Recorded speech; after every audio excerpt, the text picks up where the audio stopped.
Depuis quand tu es journaliste?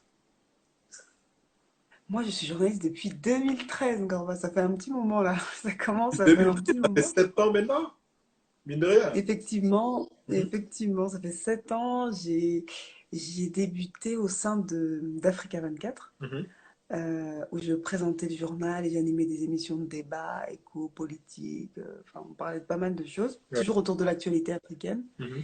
Et ensuite, j'ai démarré une émission avec Canal+, Réussite. Oui. Ensuite, et en même temps, simultanément, RFI à la radio, Mhm, où au début, je présentais d'abord une émission de santé, mhm, Priorité Santé, mhm.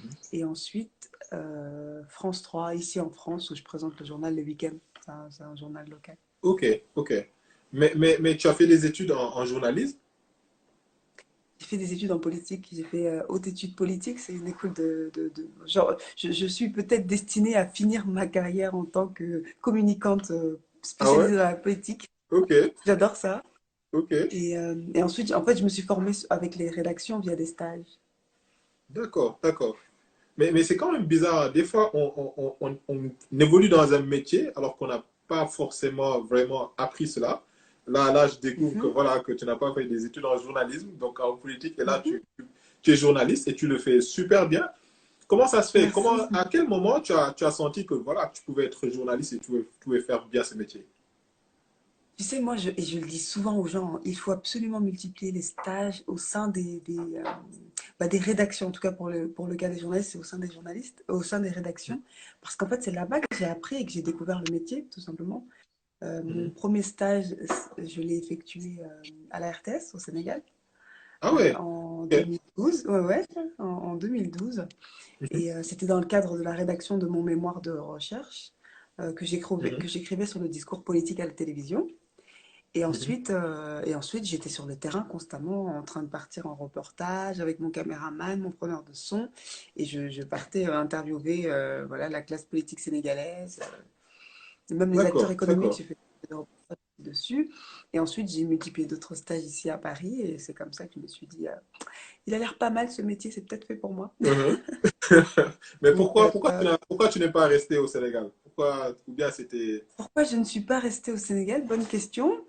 Bon, j'ai jamais vraiment vécu au Sénégal, mais je suis constamment au Sénégal. Ouais. Tu vois aussi que je faisais des allers-retours. Mhm, Et durant les vacances, j'y allais aussi beaucoup. mhm, Mais j'ai opté pour la France parce que une occasion s'est présentée tout de suite après ici, en fait. mhm. À l'issue d'un stage, on m'a embauchée, donc je suis restée. Sur Africa 24, c'est Mais ça? sur Africa 24, Mhm. effectivement. Yeah, yeah. Sur Africa Mais 24. Mais quand je tu étais reste, gamin... Oui, vas-y, vas-y. je reste attachée au Sénégal Au au-delà Sénégal? des activités journalisme. Ouais. Ouais. Mhm. Mais est-ce que quand tu étais gamine, c'est le métier que tu rêvais de faire? Non, Non, jamais. non, non, non, J'aimerais même bien pas. savoir le métier que tu rêvais de faire quand tu étais gamine. Quand j'ai grandi, j'ai voulu être architecte d'intérieur Ok, ou agent immobilier. Ça tourne voilà, autour de la maison, on va dire. Soit vendre des maisons, soit décorer des maisons. d'accord, d'accord. Donc rien à voir avec ce que je fais aujourd'hui. Mais Peut-être que carrément, ça sera le cas dans quelques années. carrément, carrément. Je pense que tu avais dit un jour Mhm. en fait, on doit renforcer la présence féminine au sein Mhm. des rédactions. Oui, Mais tu ne oui. trouves pas qu'il y a beaucoup plus de femmes que d'hommes dans les rédactions, non? Ah, tu trouves qu'il y a beaucoup de femmes? Bah, je trouve, hein. Bah, en tout cas, ici au Sénégal, je ne sais pas en France, par contre. Peut-être qu'on les met à l'antenne, alors de plus en plus, et c'est ce que je salue, Mhm, parce que c'est nécessaire, au-delà même de la parité, c'est nécessaire d'avoir un point de vue des femmes. Il faut mhm. qu'on les entende, il faut qu'on nous entende. Donc Ouais, je trouve ça très intéressant de renforcer la présence féminine. mhm, En tout cas, en France, notamment dans les débats politiques, il y a mhm. très peu de femmes, mais on essaye de changer ça et de parier sur la mixité et sur la diversité d'ailleurs, Dans la diversité. au maximum. Ouais, au Ouais. maximum. Mais concernant la parité, tu penses que les femmes sont un peu reléguées au second plan, en tout cas Ça dépend, dans le domaine du travail?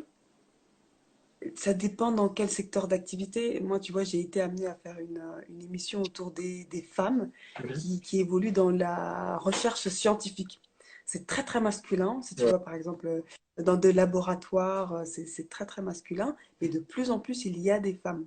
Donc il y a des secteurs d'activité, c'est vrai qu'ils sont actuellement très masculins, Mhm. mais on essaye de modifier cela. Et je pense que c'est dans tous les domaines qu'il faut faire ça, surtout en politique, puisque Mhm. quand on est au cœur des décisions, Ouais. euh, je pense qu'on peut amorcer certains changements. Mhm. Donc j'encourage en tout cas la parité dans tous les domaines, Ouais. Ouais. tous les domaines d'activité. Et j'encourage les femmes à Mhm. essayer d'atteindre l'ensemble des postes, même si ça paraît, je dis bien ça paraît masculin. Ouais.